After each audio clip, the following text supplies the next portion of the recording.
3,75,000 రూపాయలు అద్దె రావాలి. ఒక్కొక్క స్థలానికి నెలకి 3,75,000 రూపాయలు.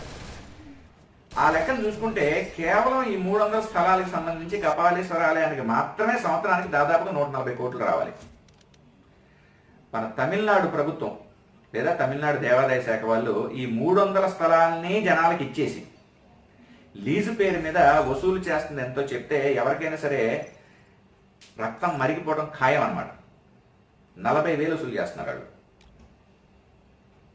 140 కోట్లు రావాల్సిన చోట 40,000 వసూలు చేస్తున్నారంటే 140 కోట్లలో ఒరే 70 కోట్లు నువ్వు తినే, 70 కోట్లు నేను తినేస్తా అని ప్రభుత్వము, దేవాదాయ శాఖ అధికారులు, జనాలు పనిచేసుకొని దేవుడి సొమ్ము తినేస్తున్నారు. మరి ఎదవలకి కనీసం దేవుడి సొమ్ము తినేస్తున్నాం అన్న భయం కానీ భక్తి కానీ ఎందుకు లేదో మరి నాకు అర్థం కావట్లేదు. మరి ఇంత పాపానికి ఎలా చేస్తున్నారో, ఇంత పాపానికి ఎలా ఒడిగెడుతున్నారో మనకి మరి దేవుడికే తెలియాలి. ఇంకొకటి,